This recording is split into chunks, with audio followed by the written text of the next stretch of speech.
that are required to open this tomb that you've been trying to find over the last several months here in Omu, or in Chult.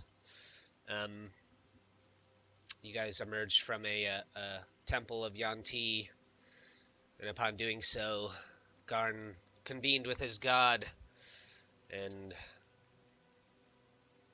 using his divine will and his devotion to Thardhar, he prayed, and the temple collapsed into the streets of Omu, and kind of rising up from it grew a large, almost like avatar-like tree,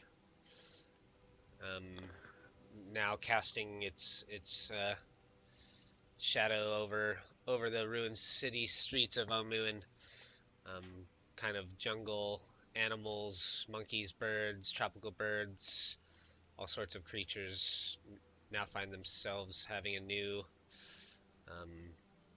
divine home. And you did a little searching through the streets of Omu, and you found an old mansion that seemed like it was the home of maybe an old wizard back in the days when Omu used to be more populated, and he used his teleportation circle to travel back to Port Nyanzaru, where you found that the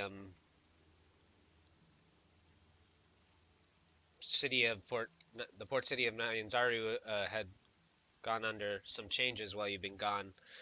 Seems like they've had several attacks from the undead, and the walls of the city have been kind of closed and pushed in. Walls of the city have kind of bringing everyone into the inner portions of Port Nyanzaru. All the merchants have kind of closed themselves in their villas for the most part, but you were able to kind of get in to the places that you needed to get into and get some of your items and treasures you've been collecting pawned off in the city, and purchase some items to hopefully assist you in your delve now into the Tomb of Annihilation, and hopefully discover the source of why you've come here and what your purpose has been this whole time, to find and destroy the Soulmonger, the artifact that is wreaking havoc throughout Faerun, making it impossible for people to be brought back from the dead.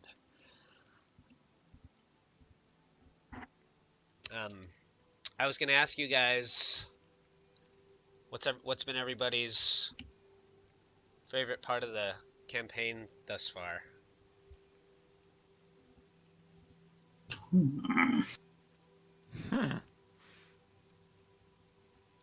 I know we've had a lot of tough question. Coming and going. Valindra Shadow Mantle. That was a good one for sure. That was a pretty good combat. I've liked the exploring of the city and the random encounters that has seemed to have, or not random, but the encounters from the city. Like from Omu? Yeah. Yeah, exploring Omu was pretty fun. You guys did a pretty thorough job of that. I did enjoy the Yanti Temple. I don't know why. I thought that was a cool map, and that big battle that you guys had in there was pretty interesting. Too bad we never, ever figured out how to work those teleporters. Yeah, it was all it was a DC 20 Arcana check, but nobody ever got it. But they only teleported inside the temple, though. Yeah, they only teleported around inside the temple. So you guys could have, if it succeeded, and one person could have found themselves teleported into a bad situation. I did like it when Garn tried to do the tree. I didn't expect that. I kind of forgot about it. He asked me about it, and I kind of forgot about it, and then he hit the roll, and I was like, oh, okay, shit, well. You're good at coming stuff with off the top of your head. I'll give you that. Yeah, man. I mean, that's kind of how I operate. I mean, as much as I wish that I prepared more sometimes, that's I don't know. I think you can only prepare so much, and like if you over prepare, most of the time you're just like, well, why did I do that work? Because none of it ever like comes into play. And so, I mean, the way that I've come to prepare now for games essentially is like I read a little bit ahead to where you guys might be, especially when it's like a module. If I was running a homebrew, I'm sure that I would have to do a lot more preparation. But when I'm doing a module, like I try to come up with stuff off on the fly when it makes sense, and then I just read ahead to where I think you guys are going to be like going or whatever, and hopefully that's usually enough. But yeah, I mean, sometimes I get caught flat-footed. I personally love the temple also because that was like a crowning achievement of Garn. And I didn't enjoy that Thalia died, but I thought it would have been cool if Thalia started turning into a Yanti. Yeah, but Thalia dying was also interesting in its own way. I try to stay true to the dice, I actually really like that part, not to be an asshole to Thalia or anything. But the fact that you just straight up rolled the wrong thing and died, I kind of like that, actually. That's the game. Yeah. That, and we were doing our damnedest to try to save you. I saw like a D&D meme post the other day, and it was like, it wasn't really a meme, but it was like, it was like dungeon mastering. The trick is dungeon mastering, letting your players win without letting them know you let them win, And it's like, that's how I try to dungeon master, but sometimes it's like, you roll a 1 in 6 chance on a dice and it kills you, because that's what the module says. Exactly. The same reason me getting killed with power word killed was good. Yeah. Like just the fact that, you probably should die fighting against the Lich at that level. Yeah, but I mean that was also kind of like a good spot because you had already been thinking about Warlock too, so it was like it kind of worked out in a way where Galadia could have come down and helped you out a little bit with that, I think if you hadn't expressed like taking Warlock levels, you probably would just be dead right now. You'd be a different character, Yeah, narratively it fit really well. And if I hadn't thought about the Warlock thing, I would probably just have said, yeah, I'm dead. Let me roll something else. Yeah. This campaign has been a lot of fun. We've been playing since last November. I know we've had some drunken dungeon master not showing up and some other stuff going on, but hey man, there's not a lot of games that go for that long, I don't think. Most of the time when I hear people talk about games, they usually don't go. If we play till November, if we make it till November, which we very easily could, like that's a year-long campaign right there, minus a week here or two, Or a month. Would be nice. Well, if there's anything left in Port 9 Zaru that you would like to do, you can make your way back to the teleportation circle and get yourselves back into Omu. Let's go whoop some ass. Fair enough. The other question I was going to ask is, now that you guys are entering the Tomb of Annihilation, just kind of on a rough gauge, are you going to try and explore it more fully, kind of like you did in the Lizard Temple, or are you going to try and pound your way down the levels as quickly as possible? Explore it, in my opinion, because we don't know what's in there as of yet. Right, yeah. Maybe there are cooler artifacts just that we can find. Because I'm prepared for like the first 2 levels. That's so it's very easy to just start like going down and down and down. Like it's pretty easy to just speed do that. run it. So like if there's magical stuff in there, we will find it. I mean I can easily like stop you from doing that, but I think we kind of proved ourselves that we're going to go. Every inch. Yeah, every inch. Okay, yeah. The good from what I've seen so far, at least the thing about the tomb is, there are monster encounters, but it's not like the Yanti Temple where there's just like 100, NPCs in there. Like, it's more, the tomb itself is more the whole tomb is like its own monster essentially. Yeah. So I'll so you guys go take the teleportation circle. I'm just gonna pop you guys down on the kind of in front of the tomb. But you head back. I think that where you guys appeared was in one of the merchant prince's villas, right? Yes. That's where yeah. So we probably couldn't take this one back, right? No, you can. Yeah, it's you guys make your way back to the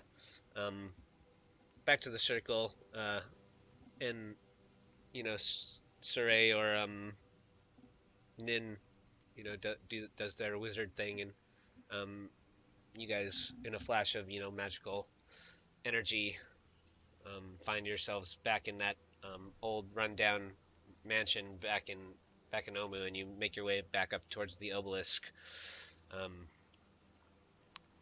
where you had passed by, a few days before. And so you come and you see. You guys can all see the map now, right? Yep. Yes. Okay, cool.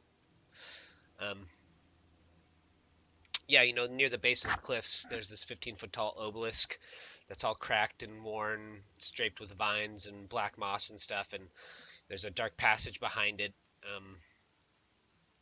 There's a lot of heavy overgrowth all over kind of everything around here, and there's a small tunnel off to one side, where you can kind of see in the shadows of the tunnel statues that look like they kind of represent the trickster gods.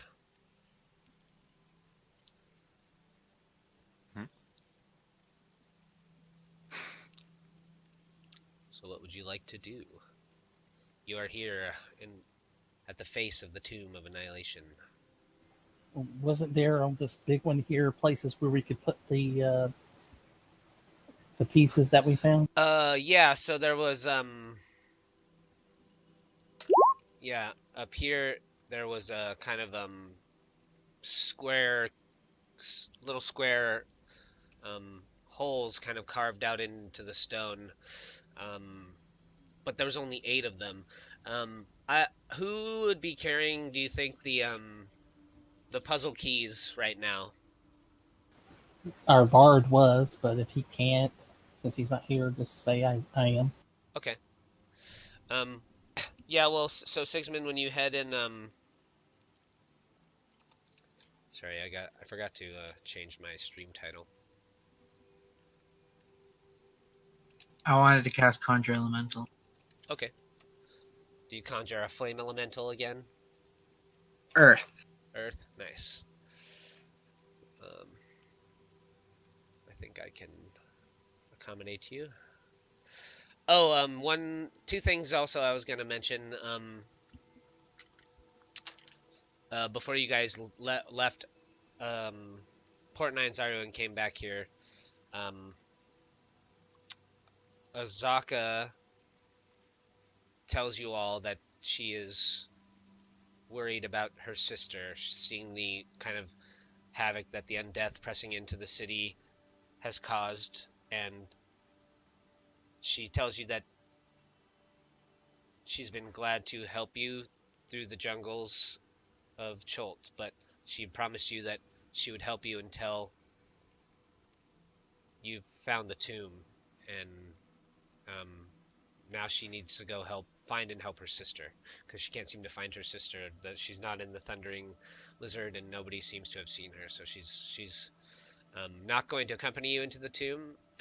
Orvex also says that he would like nothing more to enter the Tomb of Annihilation with you. It would be a once-in-a-lifetime opportunity for him to explore such a place of legend, but he knows that he is not an adventurer. He's not a fighter. He's a scholar, and he doesn't want to get in your way. So if he sees you again, he'll wait. He'll wait in Port Nine Zaru, and if he sees you again return in one piece, he will return to Omu and explore the temple once he knows it might be safer. So you're on your own. Oh, two of my minions. What will we ever do? And Earth Elemental, I got it. Yeah, kind of shambling up from the ground. As you cast your spell, Sorey, you know, bits of rock and stone begin to crumble around the kind of the cliff face walls, and they tumble into a big pile of stones, and it all shambles together and stands up out of the little cracks and seams that form this creature that you summon. Little flowers and twigs kind of sprout out of it, kind of like the stuff that seems to grow whenever Garn does a Thardhar thing, you know. Wow. And all right, Sigismund, as you enter that little tunnel over there, you know, you can clearly see there's 8 stone statues. They all seem to be at the base of the statues. There are these wooden basins or stone basins that are filled with some kind of liquid, and you can get a faint scent of like lantern oil or something. I don't put anything into it. I've done enough of that. That didn't go well. Yeah. So I tell Sigmund to give me the names of the gods over there, and every time he gives me a name, I ask the position that they're in, if they correspond to what's on the door here or what we think is a door, and then put the puzzle piece of the one that he names and put it into that position. One thing that Orvex would tell you before you leave, because he wants you to get it into the tomb, and is he says he tells you to remember the legend. Remember the legend of the gods. Remember that they all served a purpose and they all had an enemy. I don't know if that will help you, but but the gods have been the key. So each god and then an enemy on the opposite side. And I'll try and find the handout for the legend or whatever. Does that correspond how the gods are in the tunnel here?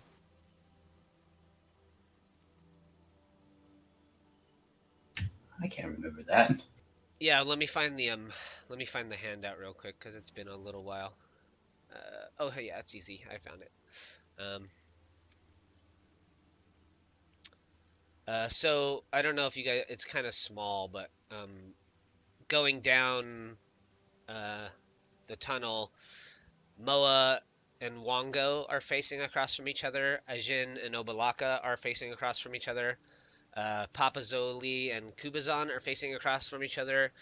Nagnang and Shagambi are facing across from each other, and one statue is missing.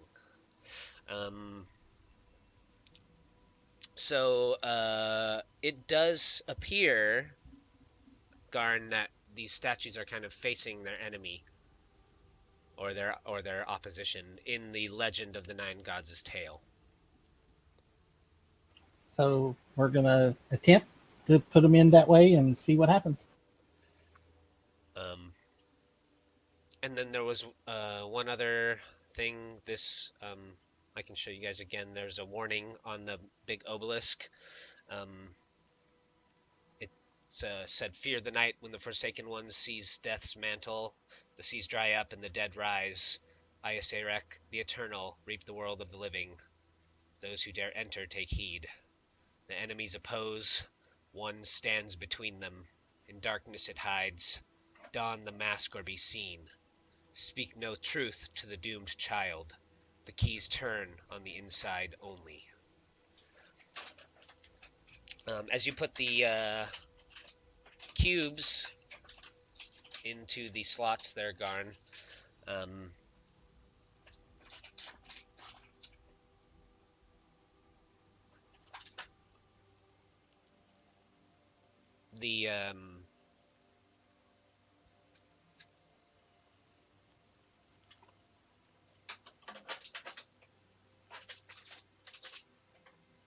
A stone block behind you begins to come down from the ceiling, like blocking you in this little space that you're between here, where you're facing the wall, and you put all the cubes into the reliefs of the stone. Behind you, another stone block begins to descend.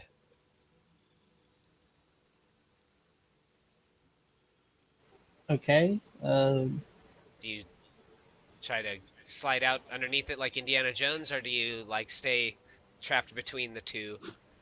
Unfortunately, Garn is not what you call an Indiana Jones type person. So I will stay in between them. Okay. So it kind of this stone slab kind of slides down, and Garn disappears. And this stone wall is now kind of blocking between you and where Garn was once standing.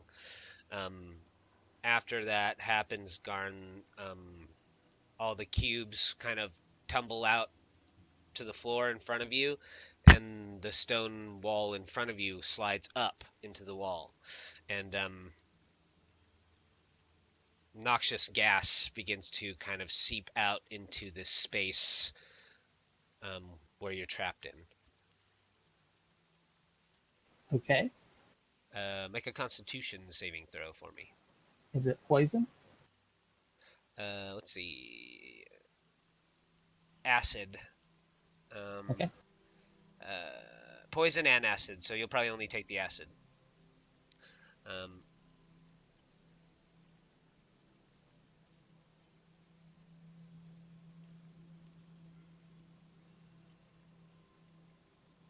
What are you guys doing on the outside as you see Garn get trapped?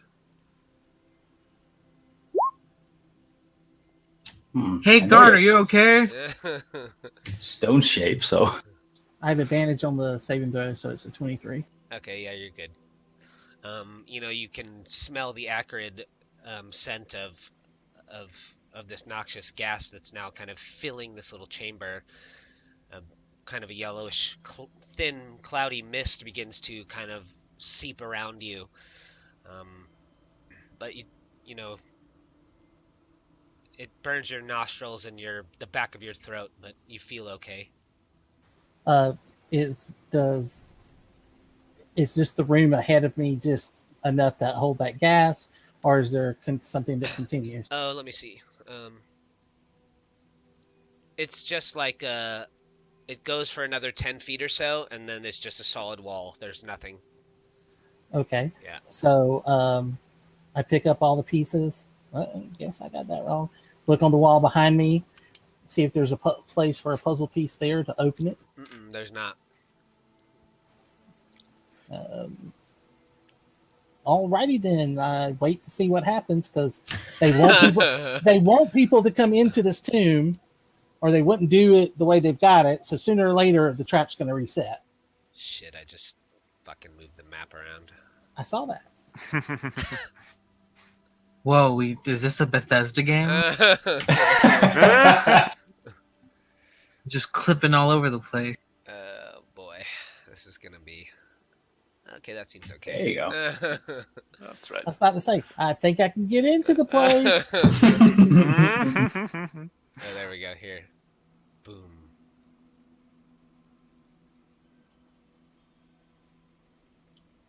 God damn it! There we go. There, now you're trapped.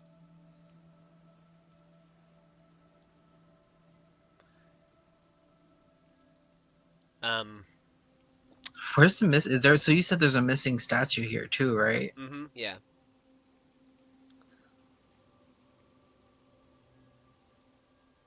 Yeah, so you were left with like Unk's puzzle cube in your hand, Garn, when you had them all placed in the spots or whatever. Well, what I was hoping would happen is another piece would, after you got them in the right order, that way that the one in between them would show up and we could place that one in there. Gotcha. Yeah. That was the idea. So what are you guys doing on the outside? Maybe we should do something with the Essentially, over there. essentially, the situation you're in, Garn, is, you know, you would be making Constitution saving throws until you escaped or were dead. You know, eventually. Die. Yeah. And I mean, if they take too long on the outside, or you start to get nervous and want to do something else, let me know. But I think, you know, maybe in every 30 seconds or so, just make a con save. Well, I'm immune to poison damage. Yeah, you'll just take the acid. After a little while, after another 30 seconds, like you're still feeling that burn in the back of your throat and your nostrils, but then like any exposed skin that you have begins to tingle as well, and you can almost see, like, you look down at your hand and there's like little pockmark, like blisters beginning to form. Okay. Yeah. That would be I'm waiting to see if they can get me out. Yeah. Before I can I order my rock to try and lift up the wall. Nice. All right. If there's enough space, maybe someone can help him. The big flower-covered mass of stone shambles over to the wall, and he... We'll call him Susan. Yeah. He slams his hands, his big rocky fists down at the bottom part of the stone wall. He kind of like digs into the ground underneath them and tries to pull the wall up. Unfortunately, you see it just barely rises, and he just kind of gets stuck there. He can't get it up on his own. I'll step over and help, like pulling up my metal sleeves. Like I'm super strong now. Let me help. So one of you guys has the Earth Elemental has a +5 strength bonus. What do you got, Sigismund?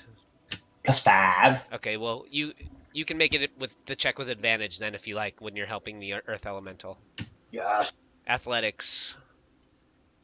I'll let you use athletics, because that should be better if you're proficient in it as well. I'm not proficient, so it's the same. Oh, you're not? Okay. My paladin's not proficient in athletics either. Oh no. Yeah, you come up and you begin to try and help as well, but you and the Earth Elemental don't seem to be able to get this wall to budge. You know, it kind of came down. You know, it took about 10 seconds for it to slide into place, so there's probably some sort of heavy mechanism within somewhere that's just keeping it down, pushed down. Don't forget that the Earth Elemental does double damage to buildings and stuff. Yeah, you could just start beating on the wall if you want. Go crazy, Susan.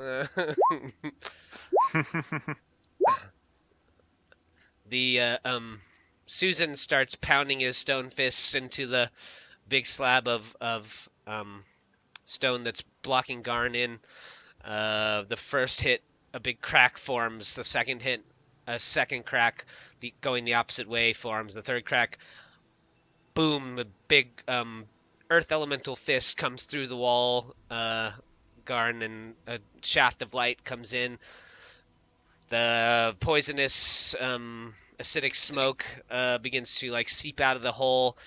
The Earth Elemental keeps smashing and smashing, and eventually gets all the stone crumbled away. Thanks.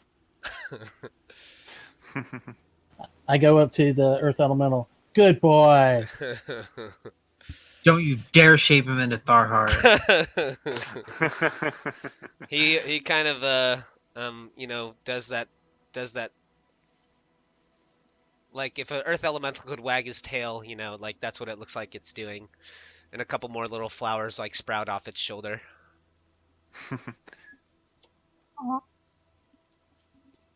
Susan, you're melting my heart here. Well, that didn't work. I wonder if, why don't we try this? Why don't we Let's see.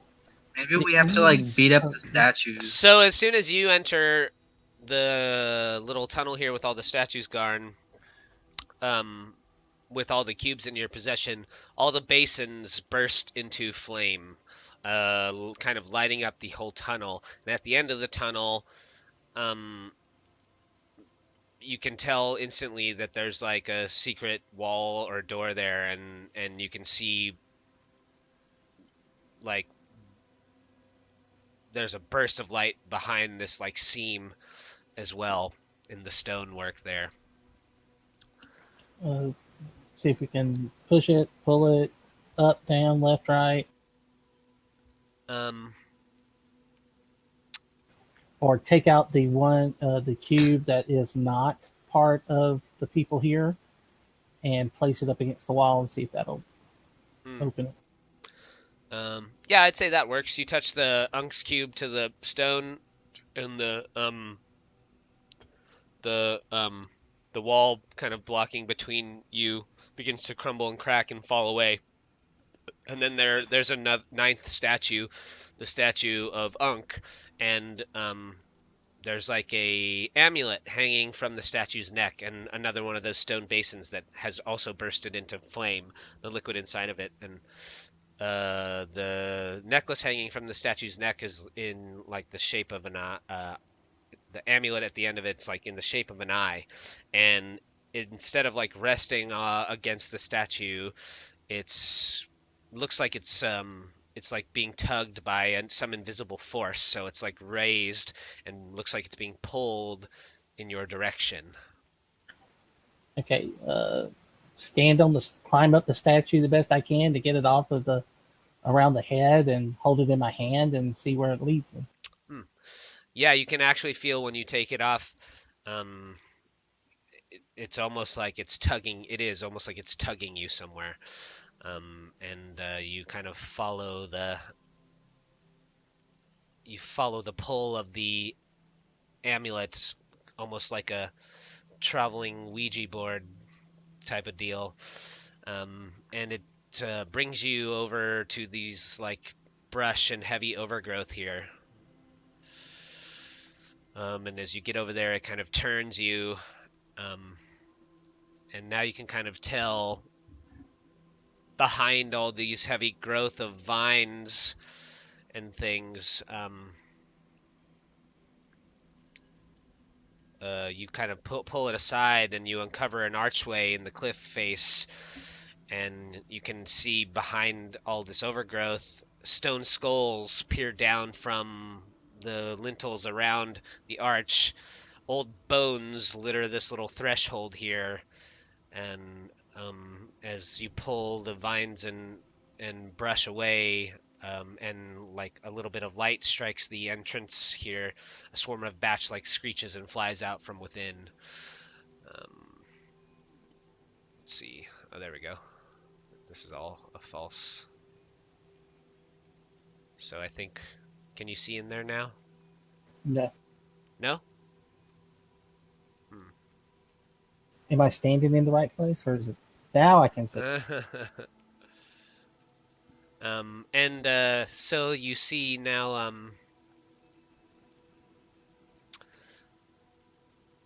there's a slab of worked stone blocks. The overgrown tunnel is like 20 feet from the entrance, and grinning skulls mark the edges of the slab, in the center of which are 9 cube-shaped cavities arranged in 3 rows of 3. So let's see. I think there's actually a map for this, but I think it's pretty unnecessary, because you seem to have a pretty good idea already of.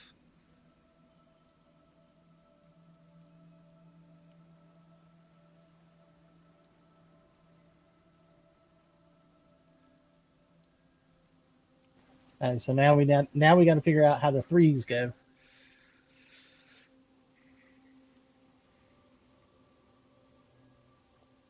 Is there a hint somewhere?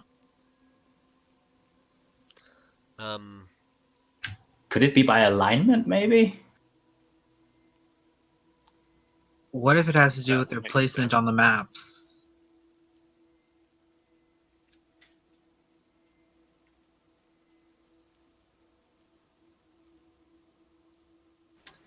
I put on the amulet just to see if having it on me makes any difference or if I can see anything.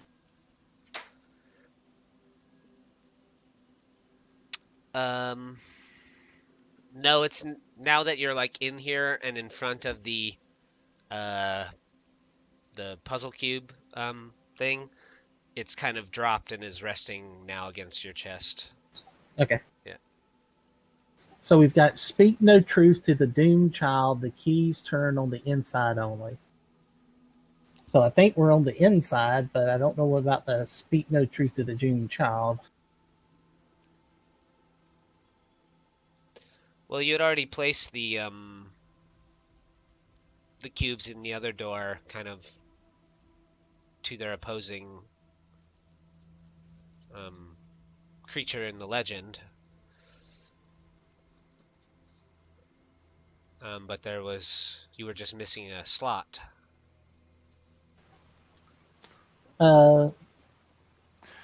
It says the enemy oppose one stands between them, so maybe we have to like put them up like.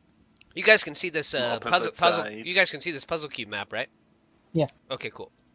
Yeah, just 9 slots, right? Mm-hmm. Well, yeah. Then if you put the one that's missing in the middle, you could actually oppose all the others. So that's Yeah, what exactly. we do.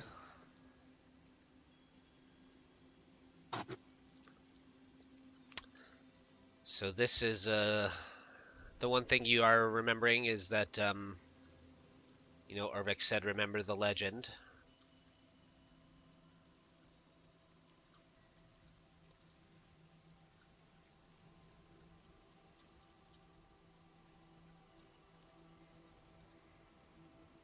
But this one I can't help you with.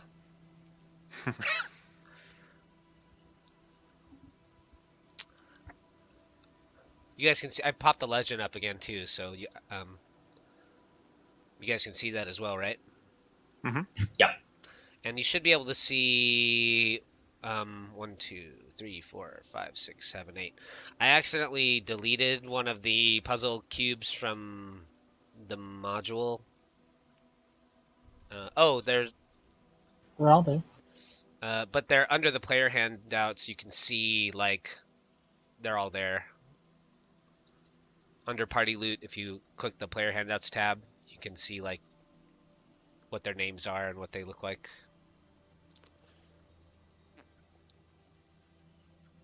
So the one that was missing, that was the snail one, right?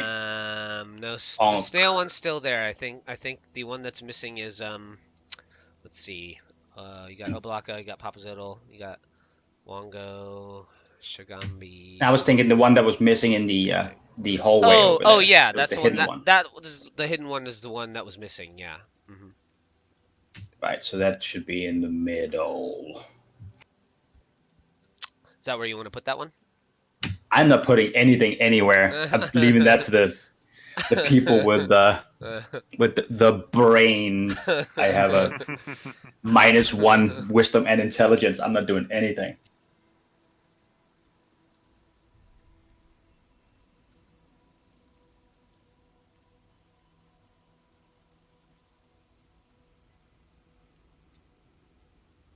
But if we have the one in the middle, I wonder if it matters in which position we put the other ones when we oppose them. Like if there's some sort of this part of the story we should remember before doing that.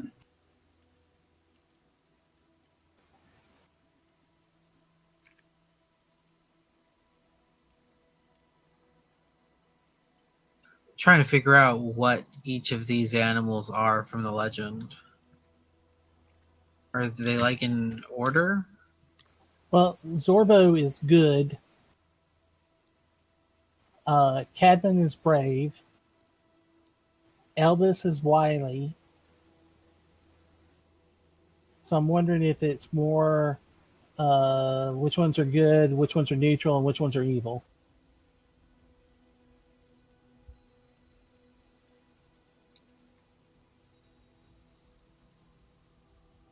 Because Obalaka is Zorbo, Elgin is Almirage. Like, I'm wondering if that's their race, and so we can figure out which animal is which at least. Like, Oh. which one of those 9 gods do each of these tablets represent? I didn't read We- that. I didn't read that fully. I think I just solved it for you. I was trying to give you their alignments, but I think that I just solved the puzzle for you. Okay, works for us. Well, still try at least and place, because stuff can happen if you do it wrong. I'm pretty sure it's gonna do it wrong. I mean, the only idea I have is alignment based. I'm still thinking like we just place the snail in the middle, and then we oppose them like they would have been on the wall. I don't think, if we're reading the legend, I think that they have alignment issues now. We've done the thing that's in the middle to get to this point. You get what I'm saying? Now we have 9 choices in a row, so they've got to have something in common with the people beside them. At least that's what I'm thinking. Where'd you say that the puzzle pieces were at?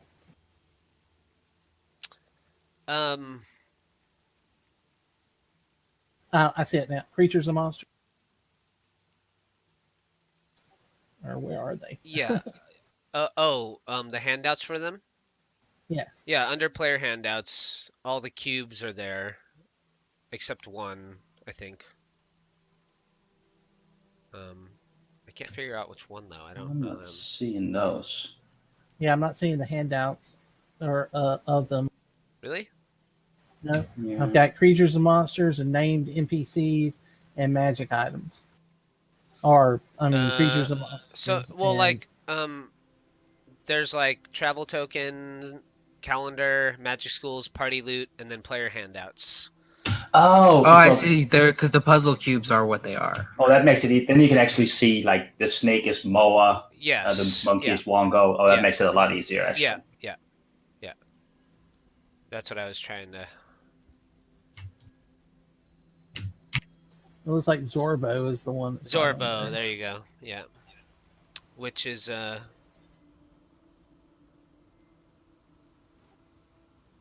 wait, what the hell? Oh, well, Zorbo. That's Obalaka. Yeah, Obalaka, yeah. Like their name. Obalaka is a Zorbo. Right, yeah. So Zorbo. the creatures are like name, like so Nang Nang, Shigambi, Obalaka, Ajin. Those aren't creatures. Those are like names of the creatures. So like, Zorbo is Obalaka. Zorbo is like this little koala bear, like this little vicious looking koala bear Okay. type thing. Gotcha. So if I was to just to make a guess, we could go like chronologically with the first one being Iljin, like put that at the top, and then oppose that with his enemy, which is Obalaka. I think. Like Okay, put him up there, and then down there. I'm confused on which one is the one that is Obalaka, the good one. Obalaka is the bad one. I think. I can't understand from reading this which one's which.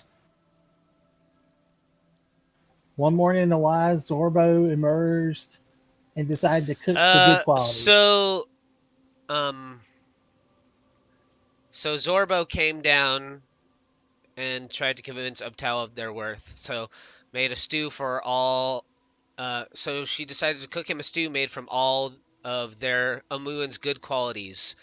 Then Almiraj snuck down and put recklessness into the pot. and they became enemies because of that. So Obalaka tried to do something good for the people of Omu, and Ajin came and put recklessness in and ruined the stew. Okay. I think so, recklessness is a good quality. It's all So- based on perspective, yes. Obalaka on the top, and then the other one on the bottom, So and let's- remove the snail for the moment. so Obalaka is this little thing here. So like this. Yeah. And now, do you want it? Do you want Ajin, the Almirage? Do you want him diagonally, or do you want him like down like a tic-tac-toe? I say tic-tac-toe. So like, Yeah, because otherwise we can't oppose all of the let me correctly, I think. let me see. So Ajin is the little bunny. So do you want him across or like this? This, right? Across? Or you want it down here? Yeah. Either way, somewhere on the bottom row.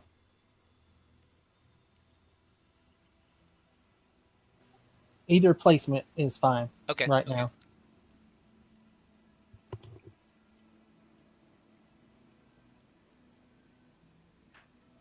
But then if we do it like if we put it on the other side, then you actually oppose something else as well. Oh fuck, it's gonna do that anyway. I don't know. Let's try this. If it goes bad, I'll take the damage again, or figure out what the hell's going to go on. I think this is right actually. So let's see. Okay, so the next one's at noon. A brave. So we've got. So just and, I also posted that in Discord. So I didn't technically ruin the puzzle. So it says the alignments. So Obalaka is lawful neutral. Ajin is chaotic neutral. So I posted their alignments in Discord. And That's what you were talking about. It does kind of give a. put the 3 good ones on top, the 3 neutral ones in the middle, and the 3 evil ones on the bottom. That's what I think. Well, there's true neutral. True neutral should be in the middle, whatever the hell that one's at.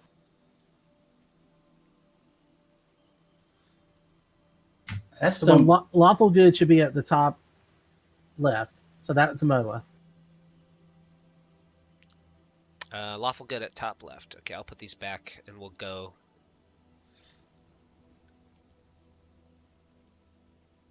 Moa. Okay.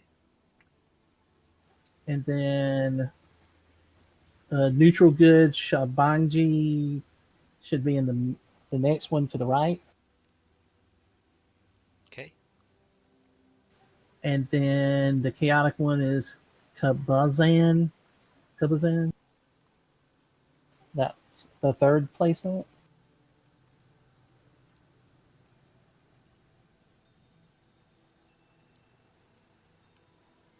Like that? Yep.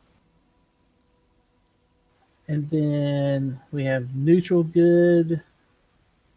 Where is it? Well, I think we've already used it. Jesus. Well, actually, I think, let me see.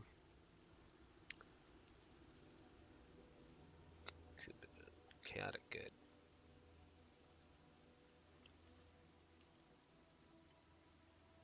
So you wanted all the good ones on the top, right?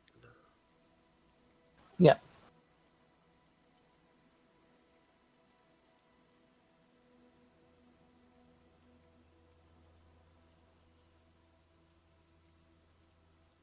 Okay, so you're okay for now. Then Wait, don't we want all the lawful ones at the top? No, it should be good first, then neutrals next, and then evils on the bottom.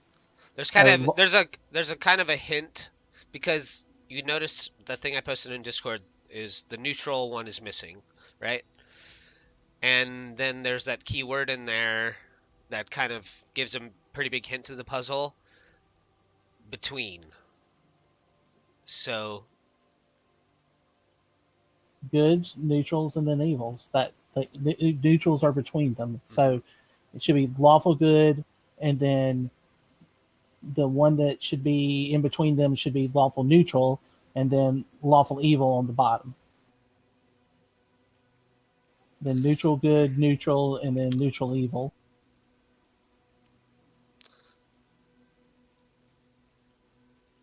And then the last row should be chaotic good, chaotic neutral, and chaotic evil. At least that's the way I think it should be. I think it's if we have to put the neutral like in the middle, we should put the neutral good on one side, like to the left, and neutral evil to the right of it. So we have all the neutrals in the same line in the middle. Yeah, that's what I meant. Yeah. Okay. I just went good and then evil. Sorry. I was going down the road. Not being able to actually move the pieces makes this super hard. Oh yeah, you guys can't move them. No.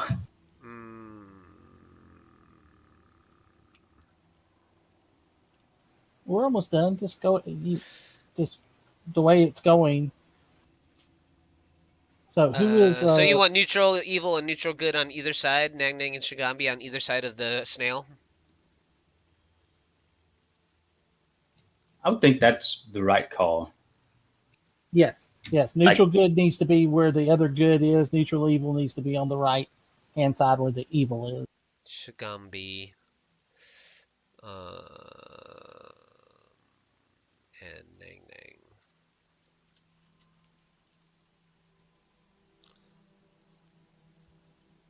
Well, Shigambi's already placed, so I can't put him on the other side. You know what I'm saying? Because you wanted the goods on top, but I'm thinking that, right? Don't we have a lawful neutral and a chaotic neutral? We have neutral. Oh, we need the lawful ones on top, is what I was saying. We have neutral good and neutral evil. we'll start over with this snail in the middle. The snail is true neutral, right? Yep. So, yes. So the one next to it would be neutral good, and the one to the other side would be neutral evil. Okay. The top ones would be lawful good, lawful neutral, lawful evil, right? And then the bottom ones would be chaotic good, chaotic neutral, chaotic. It's like an alignment chart. Yep, works for me. I hope. Don't quote me on this.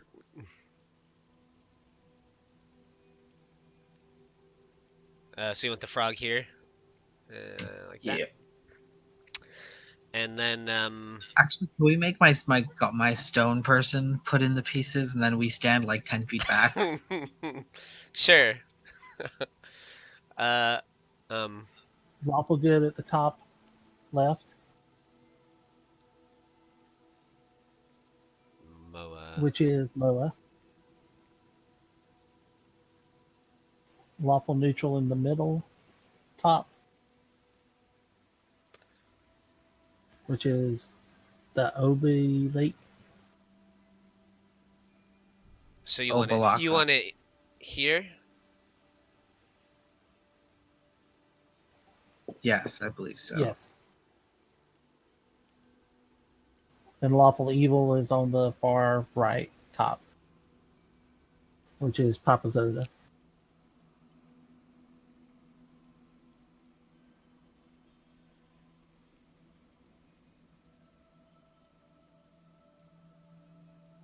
And then we want chaotic good bottom Kubazan. right. Bottom right. Yep. Wait a minute.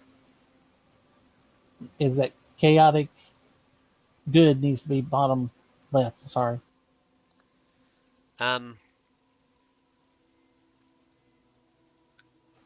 The good should be in a row. Yeah, that's where Kubazan should be. And then Ilgen is in the middle there. And lastly would be Wongo on the bottom right.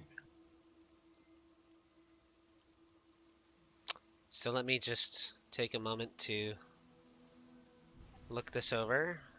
I'm not To sure. review our test results. We might be dying here. Puts it in the Scantron. And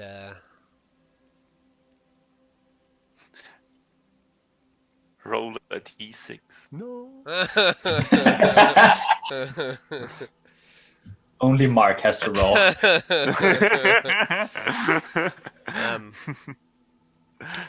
So as you place the final cube, the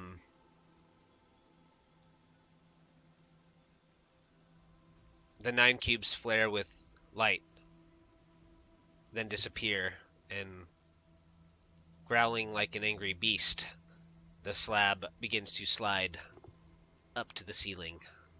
Look behind, Hey! look behind, see if the slab is coming down.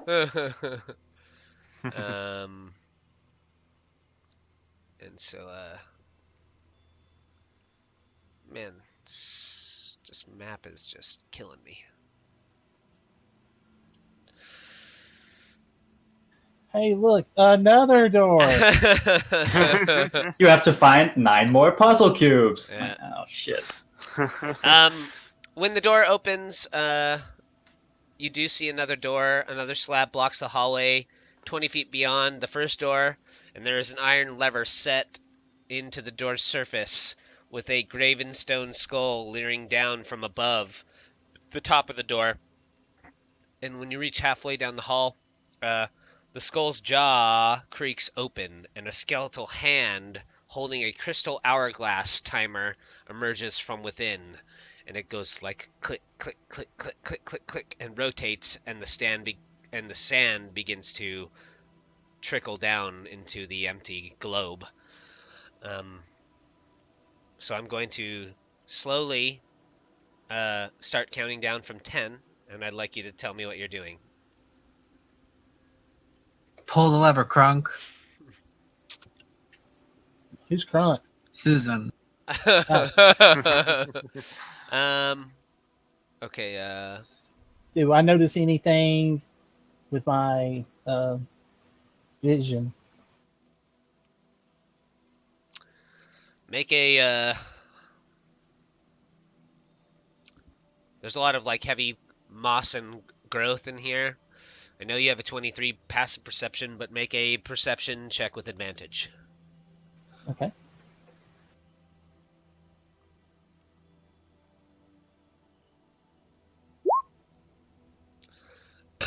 You notice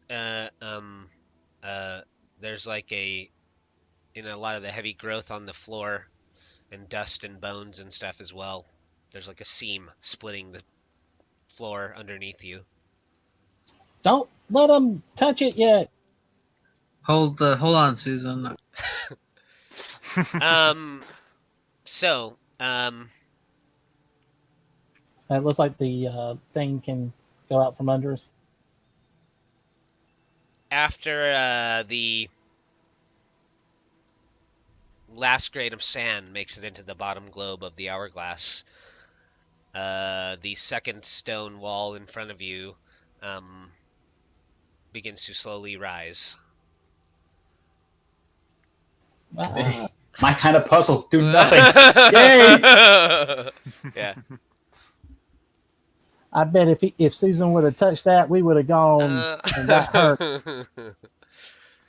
I bet we would have solved this faster, but whatever. So, as the second stone door opens, you see a moss-covered corridor extends beyond the second door. Tree roots hang from the sagging ceiling, and the air in here reeks of rot and damp. Ahead of you, there is a bas-relief carving of a bearded devil's face that is on the wall, and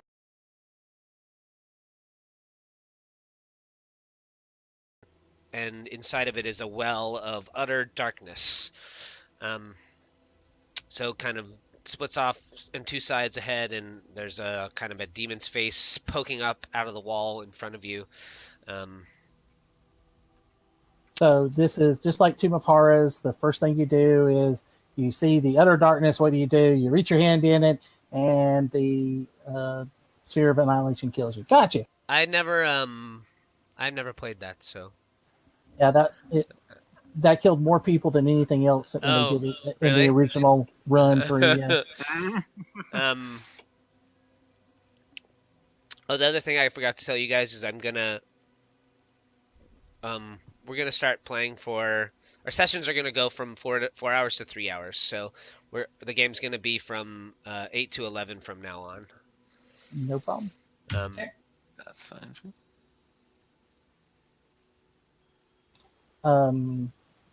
I say we don't mess with that at the moment and just see what we can see around us.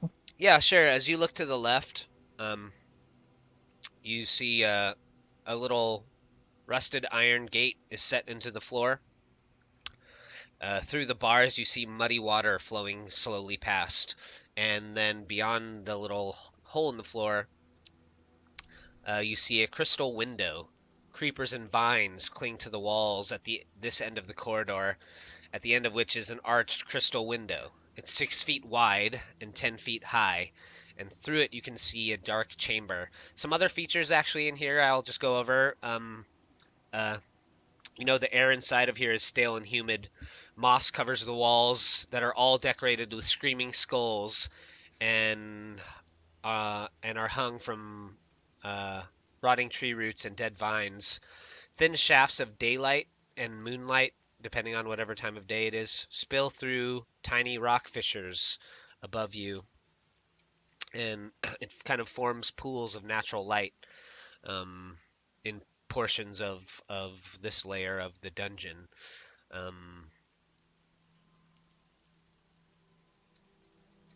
I guess that's about it. Yeah. So you can kind of see this in front of this crystal window. Looking through it, you can kind of see through.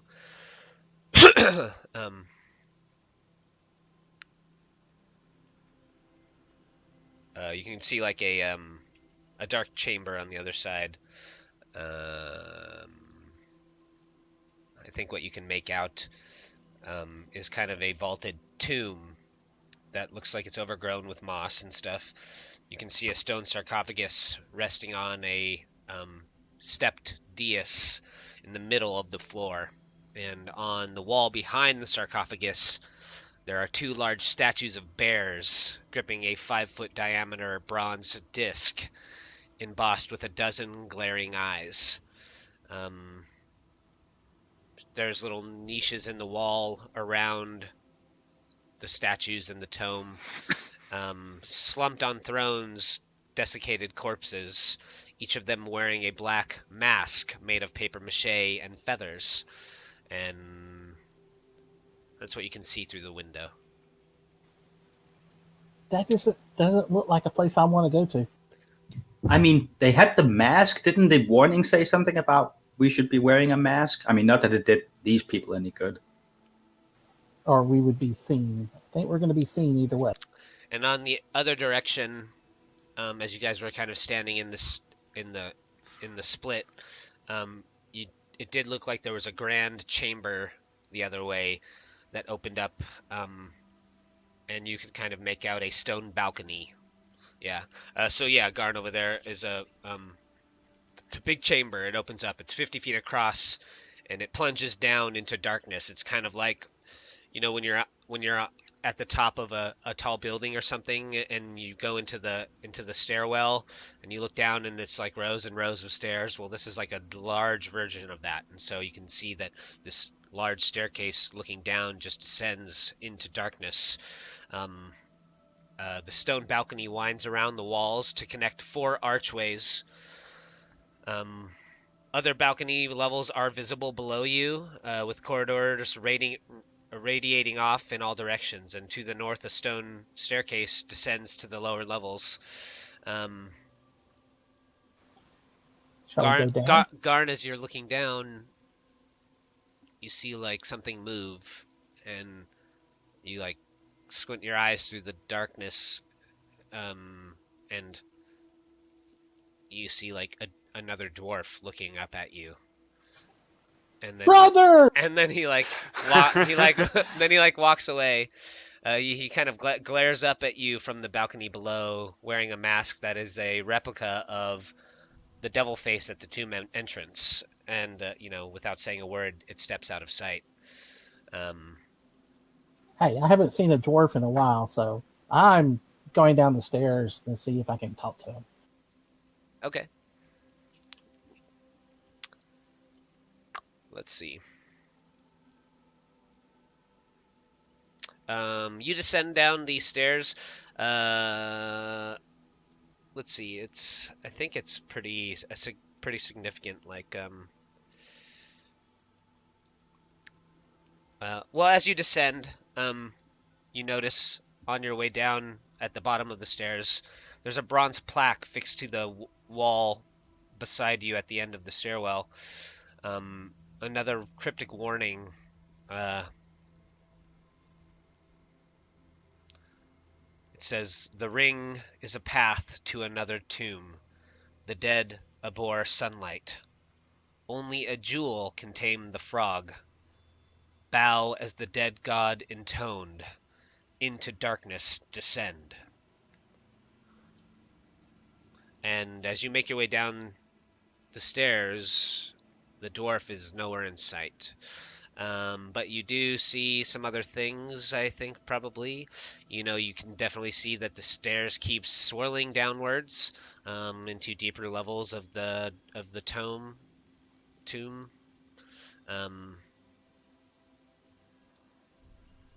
Some of these I gotta move all these tomb maps. They're all pretty deep on the map list.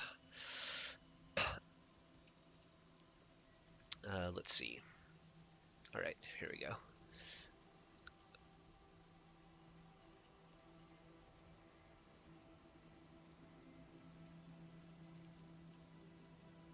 Where'd you guys go? There we go. As you make your way to the bottom of the stairs, directly to the north of you, next to where the plaque on the wall is, there is a... got too much shit open. There we go. I'm just in darkness right now. Yeah, I moved Garn over to the next map, so you can see up ahead of you. There's another big, up to the north. Like you can see a big bearded devil face, painted green statue, wrapping around the corner. If you go any farther, you see a four-way intersection. The corridor to the north and south curve upward and out of sight. There's no rails or steps to allow them to be climbed, and you can see like the feet of a humanoid sticking out of one side of the corridor ahead of you. What do you go back upstairs, or what do you do? I'll go back until I can see people and wave them down. Hey, I think I found one of the tombs. So you guys all come down to the second level? Yep. All right. Yep. So much for exploring slowly. Exactly. Skip the entire dungeon. Sorry? So I go back up? No, it's all good. If this is what you do, this is what you do. Wait, this is the end of the dungeon already? No, he's saying that we could go all the way down and keep going to the bottom level if we wanted to, but... Yeah, you guys could just keep going down the stairs. Like, it's very easy to just keep going down. Yeah. But this is the first one. We haven't explored the rest of the top, and we should have done that. I just got carried away. Just put us back on the previous level. We'll go and explore the area. If you don't want, if you want to come down, that's fine. You can totally do that. No, let's go back top. All right. I'd rather... I'm not playing the way I should be playing, which is I am paranoid of anything coming behind us. Yeah. So we're going north. I since the dwarf ignored me, I'm ignoring the dwarf. There we go. Well, you go down and you see there's only a couple ways he could have gone, and he's nowhere in sight. Yeah, so I'm not worried about it. You did see, like, the legs of some body laying on the floor, but It'll be there when we get there. probably. Hey, Sigmund, going to the top. Is that okay? Yep. I kind of still want to go to the crystal chamber thing, but you know. I think that's where we're heading. Is it? I don't know. We'll run into something at some point. I just follow the dwarf. So as you make your way through the narrow corridors of these rotten halls, eventually you do come to where a room opens up. And Can we get Susan with us? yeah. I think Sorey needs to be able to control it. I'm just going to make Susan a little smaller for right now. Well, it's got Earth Glide, so it can actually do that kind of thing. This chamber opens up, and you see a resting statue of a knight at the west end of this hall, gripping a large iron shield. You see shards and flakes of rusted metal cover the floor around the statue's feet. I am not going near that thing. Sigmund, go ahead. Let's send Susan. Send Susan? Sure. Susan lumbers. Send the thing that can't rust. Yep. Susan lumbers into the room. Looking around for any kind of trap or anything that might set that thing off. Let's see.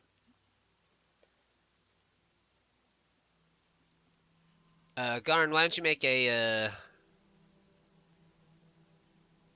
athletics check with disadvantage?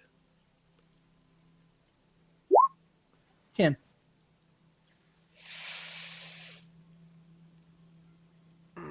Okay. You step in a little bit behind Susan, and as soon as you do, you feel this heavy gravitative pull against you. You kind of dig your heels in. You almost feel like you lose your footing completely and get dragged towards this statue at the end of the hall, but you manage to maintain your footing. And you can see that the corridor splits off to the north and south again. Guys, y'all need to get rid of that thing.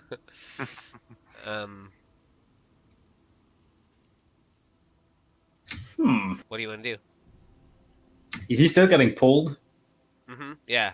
I'll grab a hold of him Okay. just to make sure he doesn't slip off.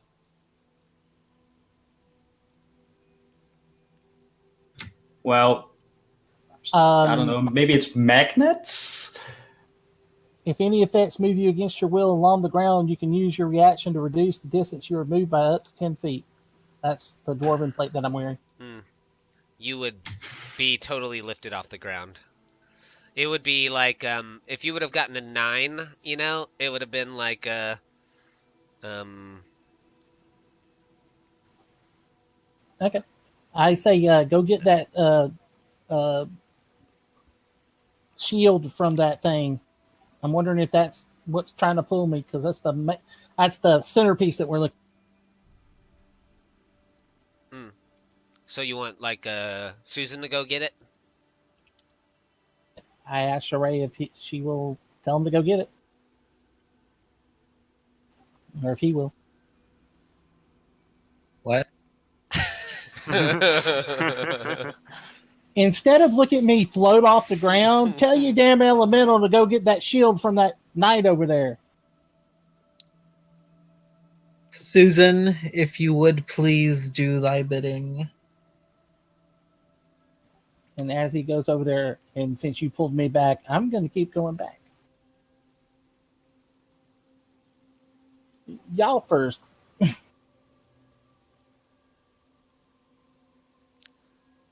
So Susan heads up towards the I didn't prepare myself for streaming. Susan heads up towards the statue, and you wanted to try and rip the shield out of the statue's hands, right? Yeah. Okay. So Susan does as commanded, attempts to rip the shield out of the statue's grasp. And the arm of the statue holding the shield just breaks off and now is in Susan's hands. Starts walking back towards you guys. Sigismund, why don't you make a strength saving throw with disadvantage for me? Okay.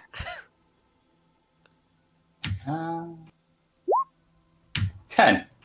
Right, you're good. But you do feel like you're almost going to get swept off your feet and just fly across the room towards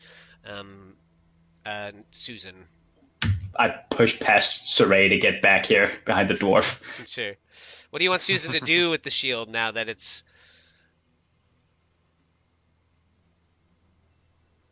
I guess bring it over here, Susan. No! What? Why not? Fine, stay where you are, Susan. It takes 2 more steps forward, and then it stops. You guys are far enough away, I guess. Tell them either to take it into the ground where it disappears, or go into one of the other corridors and take it away. Come on. As this is happening, the statue begins to shift and animate, and where the arm was broken off that was holding the shield, the arm begins to change and shift, and it forms like into the shape of like a long pointed sharp object, and this statue like steps off its little DS. And why don't you guys select your tokens and roll initiative for me? Can you do my earth element? Yes, I can.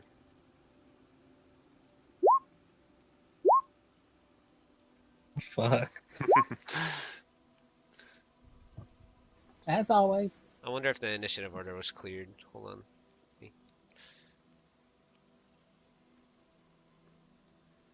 Yeah, I think it's good.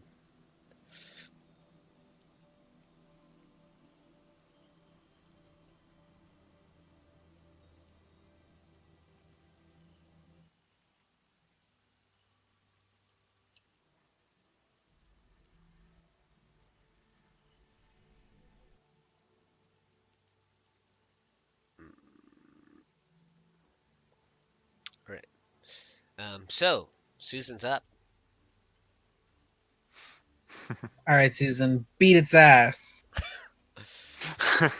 So Susan turns and tries to slam at the statue that's animated,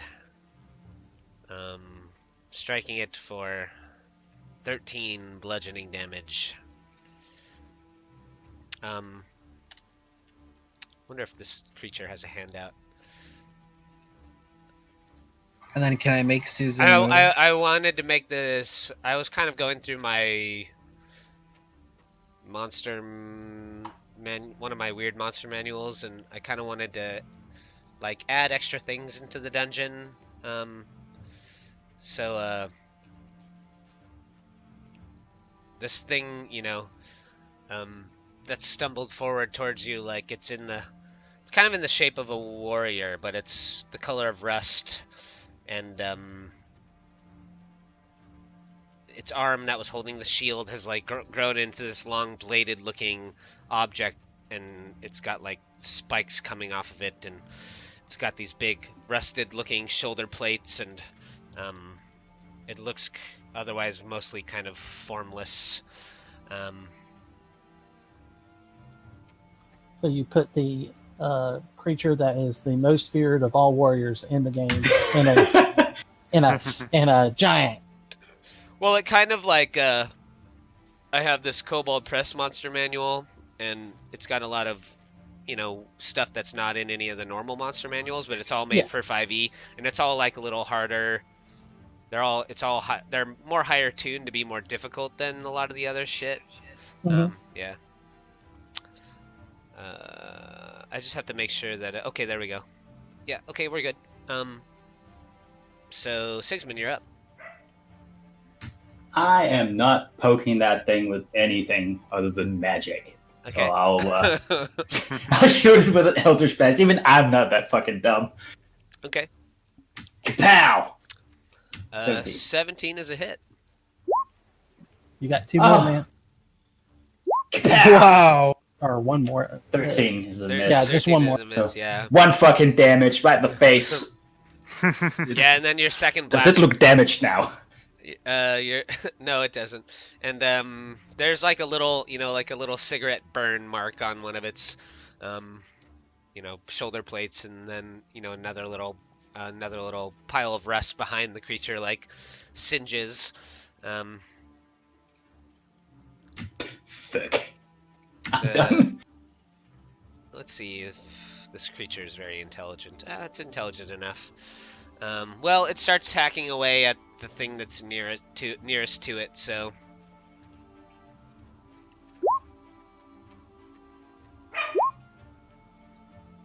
It hits your elemental Sorey 2 times for 41 piercing damage.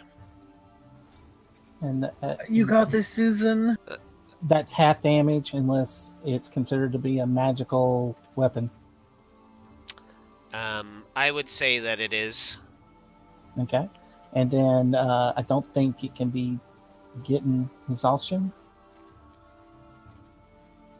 Let's see. Look at its immunities, I think. It can strike any creature. I mean, for the elemental. Yeah, no, for sure. Yeah, yeah. It is.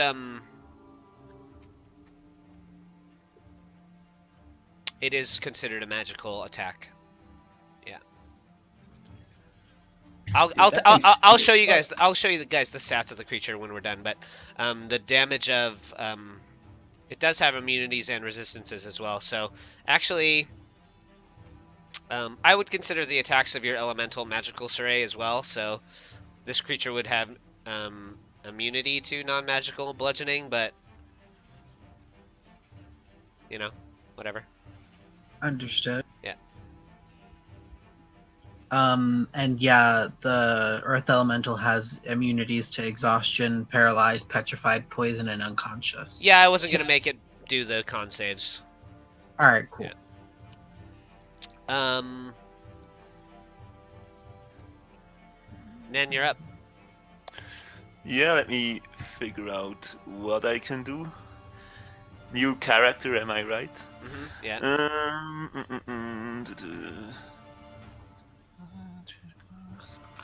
I'm just hoping it'll Yeah, be. I think I'm just hoping it'll be scary enough if this thing tears apart your Earth Elemental before you guys are able to kill it. Yeah. It was You're the scary tank enough. mouse, Ray. It was scary enough when we saw the rest. So how much rage? Oh, easy. Okay. I'll cast Ray of Frost upon it. Okay. Ouch. And I miss. I think I'll quicken a spell Okay. and cast it again as the bonus action. Where is it? There it is. 25. 25 is a hit. Okay. Takes So 8 it's- cold damage. And I will curse it with, where is it? Curse of the Sea. If I can do it, post it. There you go. Now it's how does it say? It takes like extra damage from cold and Okay. lightning. Yeah. Move up just a little bit. How much extra damage does it take? Let me see. Not used it yet, so creature. Oh, when it fails saving throw against you can end of your next turn on.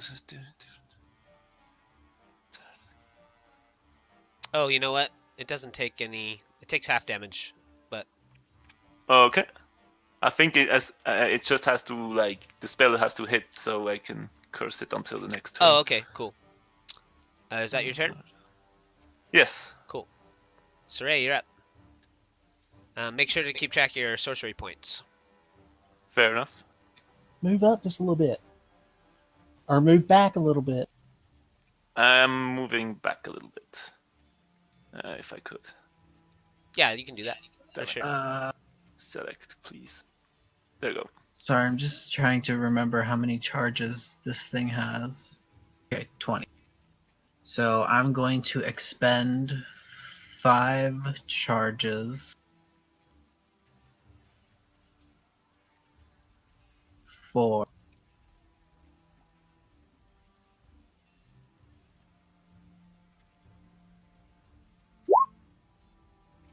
bam.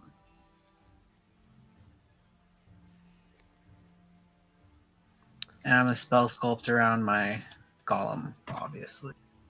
Around Susan. Dex save. 26, 36, 37.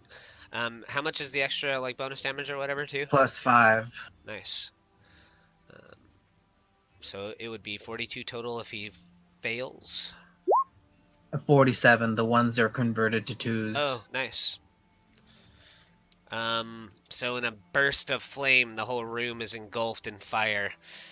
All the rust is seared away at the far end of the chamber, and the creature is creature and the elemental. Well, the creature's blackened, and the elemental still looks like he's in. All his little flowers and twigs that have grown out of him are still in perfect condition, and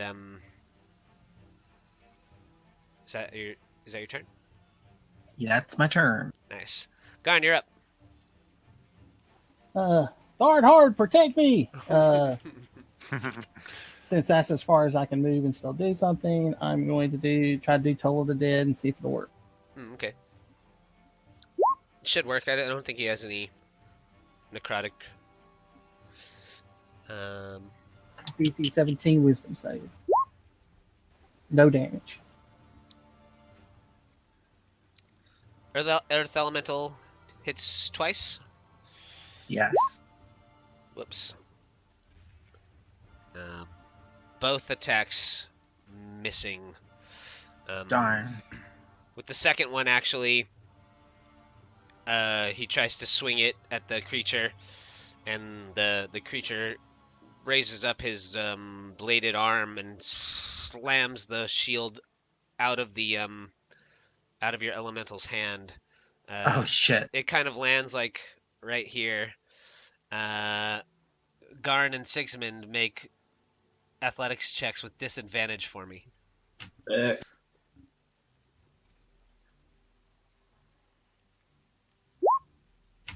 14.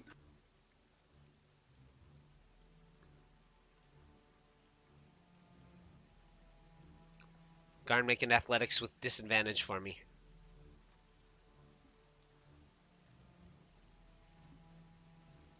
Hold on, he needed to use the restroom really quickly. Oh, okay, no worries. That's an automatic fail. He's dragged towards the thing. All his armor just rusts. And he dies. Was it worth it going to the bathroom?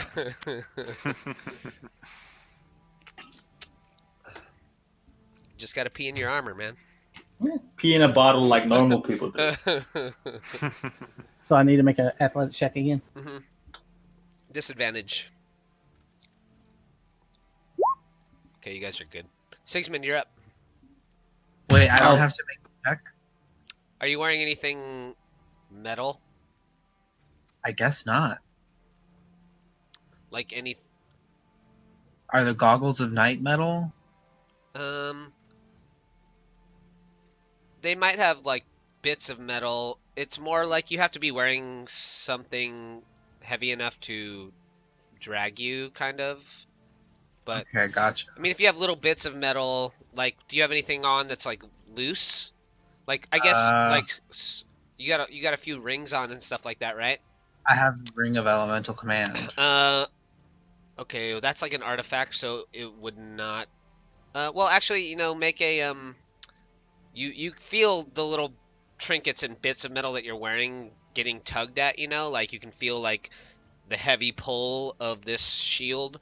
And why don't you just make a because you're wearing these small things, why don't you just kind of make like a dexterity acrobatics check, flat dexterity, to make sure to like so they don't get like yanked off of your fingers or anything like that,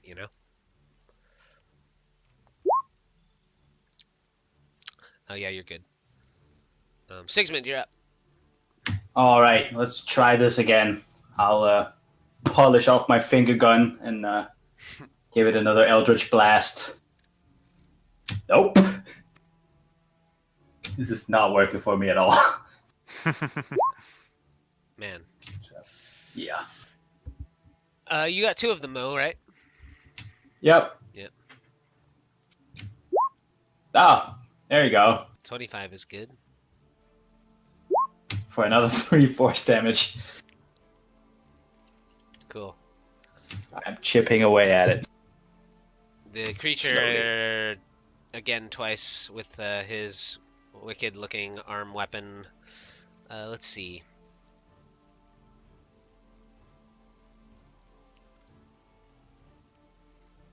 Yeah, he'll just... Wow. Yikes. Wow, I duplicated those rolls exactly. They were both 29, 25. So 10, 20, 30, 48, 54, 58. So your Earth Elemental takes 58 points of damage. Looks really bad at this point. The creature's just like hacking off flowers and hunks of stone. Yeah, and now actually the Earth Elemental does look quite a bit smaller, just having bits of it hacked off of it for sure. Still got 27 hit points left. Susan! Man, that was a crazy... Glad it was it instead of one of us. Nan, you're up. Yes. Now I've read up on the curse, and it's just like bonus effects if I hit it with like special type of elemental damage or displacement. Sure. So, oh man, I'm so not used to using a spell list. So just Yeah. give me a second. It's a whole different monster. Okay. How much radius do you have? I guess I could cast a... Is it worth it? 3 slots? Yeah, whatever. Cast a ice storm. Let me just move up a little bit because I can't really see them. Still can't see them. Move in front of me. There we go. So I will cast a ice storm, which is centered like around here. Mm-hmm. Now, can you sculpt? No. Then you don't want to hit the earth elemental, so Yeah, it's make it dead where it anyway. don't hit So. It can take Because one I more don't round have- of hits. Yeah, Well, let me see if I can let him do something else. Well, you can let him cast what his character would cast. Nen is kind of a... Yeah, I'm casting a ice storm. Okay. Right there.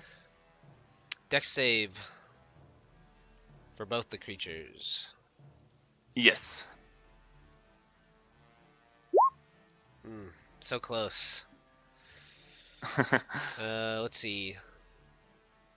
22 Earth Elemental takes. And then the Eater. He fails too, so he also takes 22. Wait, cold and bludgeoning. All Both right, are magical. 7.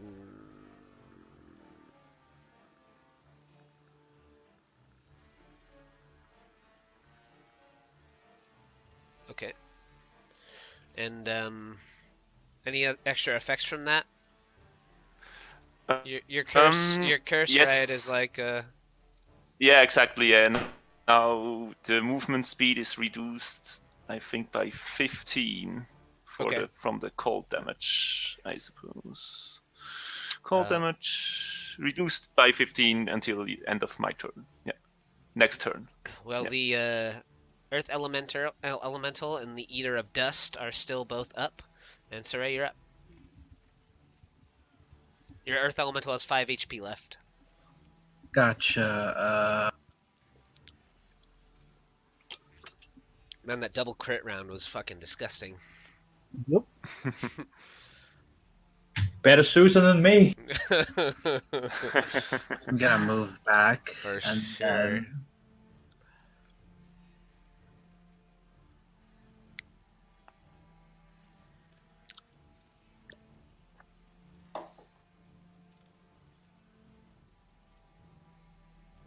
throw out another fireball. Nice.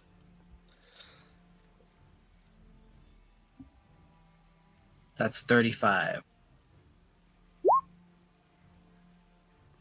So 17 halved.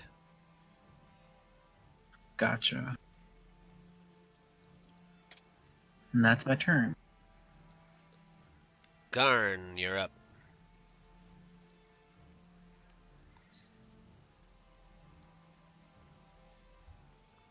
You can still feel the heavy pull of the shield there. I understand. It's a little purple circle.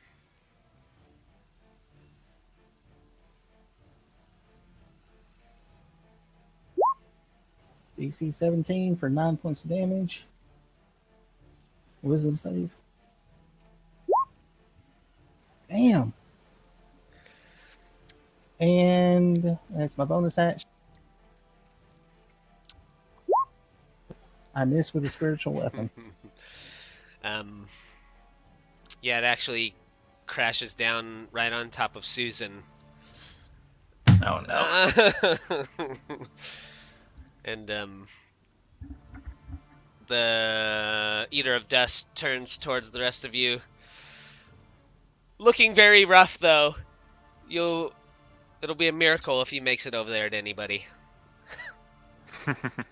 Sigismund, you're up. Well, I guess the way Sigismund fires off with Thanks. Yeah. Well, here we go. Kapow! Nice. 5? I don't know if your cantrips should be doing 2d10 as well now, or... No, it's he gets 2 attacks. Oh, okay. Yeah. Gotcha. It's I should be hitting it with weapons, but I'm not yeah. willing to lose them, so... I just wasn't sure. I've never multi-classed a character or played as high as you guys are, so... I could have chosen like one of the demonic thingies from the warlock to make it do extra damage, but that wouldn't be worth it. Well, he's yes, still... it is worth it. Is it when I'm not going to use it that much? I mean, unless we're fighting rust monsters from here on out. True. 10 is a miss, so your second bolt zings past him. Fuck! But the creature's movement speed is currently reduced by half, right? And the ice storm, all that area is now difficult terrain. So it halves it again. Yes. He essentially can go like 5 feet. Yeah. And then you're up. Yeah. He's doing that thing where you're like you like step on a patch of ice that you don't see, and your feet are like going whatever, and your arms are like flailing around. Like that's what he's doing right now. Yeah. All right, I'm gonna cast Ray of Frost on it. 25 is a hit. Okay, yeah, his movement speed is reduced by 10. You wanna? Also There you go. else. Ooh, 8 is exactly how much 8. HP he had left. So He crumbles, and this is the creature you guys were fighting. If you're interested, I don't know if you can see his statistics if I show you the whole thing, but It doesn't. We just get the bio. oh, I gotcha. Yeah, Yeah, there it is. Destroy magic items and stuff. Don't Yeah. want that. he's got acid and cold resistance, bludgeoning, piercing, poison, slashing, immunity from non-magical stuff. Condition immunity is blindness, lightning, poisoned. He has blind sight 60 feet. Innate spellcaster with requiring no material components, freedom of movement, inflict wounds, true strike, cure wounds, magic weapon, misty step. He regains 5 HP at the start of a turn unless it takes fire damage. Devour any substance with its maw blade, regardless of composition. It can even gain nourishment from eating dust or soil. And the maw blade, its bladed arm, is part of the creature. It can strike any creature as if it were magically enchanted and made of silver, iron, or other materials required to overcome immunities or resistances. The Eater of Dust always knows the location of its blade, and yeah, CR9, 114 HP, 17 AC. Nasty. All right. Good thing you had a big fucking stone meat shield. Yeah, that came in handy. So are there saving throw for the magic items if it hits you? I think it has to like intentionally consume Gotcha. stuff. Yeah. It's not like if it hits you, it just destroys stuff. I mean, I guess I could make it do that if I wanted to, but No, thank you. We're good. let's see. Oh yeah, destroy magic. They take delight in destroying powerful magical weapons and armor, intelligent or holy weapons. It's kind of weird because like it doesn't say. Let's see. Yeah, it doesn't have like a DC or anything for that in its character sheet. Like it doesn't say how it can destroy magical weapons. So I wouldn't be that cruel. I mean, I guess I might, but yeah, without that elemental, that could have been a fun battle. Oh, that would have been a nasty battle. You guys are kind of traveling in an actual like sort of traditional party setting right now. Yep. You know, and you're like that was kind of a creature I added at the last minute. Before the session, I was kind of reading through some of the monsters I have that I might never use, and it's like this kind of fits this room a little bit. What was in there originally? Just the statue with the shield. Yeah.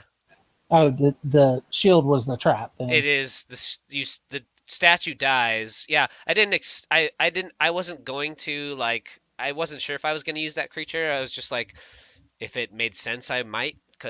And then you guys tore the shield off the arm, and I was like, okay, this could work. Yeah, arm grows the sword, and now they can fight something cool. Because I paid for the fucking monster manual, I might as well use it sometimes. But the shield is still giving a heavy pull to you at you guys. Sigismund and Garn, why don't you two make athletics with a disadvantage? And then, now that you're a little closer, if you have anything metal, why don't you make an dexterity acrobatics? I'm not even sure if I have anything. Yeah, it's just a DC 10, so. Focus. Yeah, I guess I would have something, I guess. What did you say, dexterity? Your spiritual weapon would still be up, Yeah, Garn, athletics. just an FYI. Yep. Yeah. I'm still concentrating on it. Yep. Okay, you're good too. Yeah. I am. We'll try to start moving to one of these other corridors. Oh, okay. I was more saying like you could start trying to smash the shield with your spiritual weapon, but I wouldn't think it could destroy it. Oh, okay. So, I gotcha. I mean, is it made of stone? Um, let me get Well, my it's made thing of back up. metal, isn't it? It's it can be destroyed. Okay, Yeah. so yeah, But I'll if I'll get it yeah. beaten on it.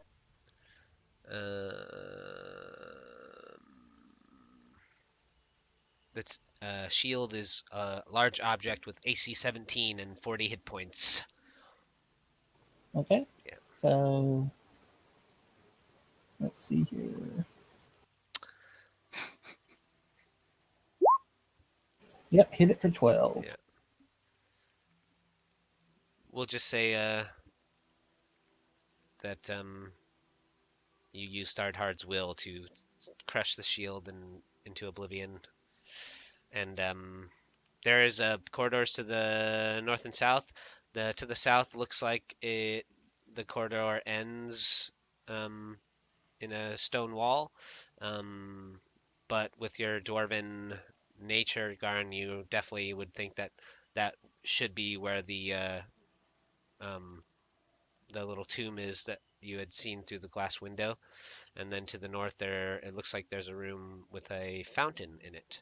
A large fountain crusted with moss rises in the middle of a circular room. 3 marble maidens stand in the fountain holding pitchers out of which water flows. And we'll take like our mid-session break now. Okay. Fair enough.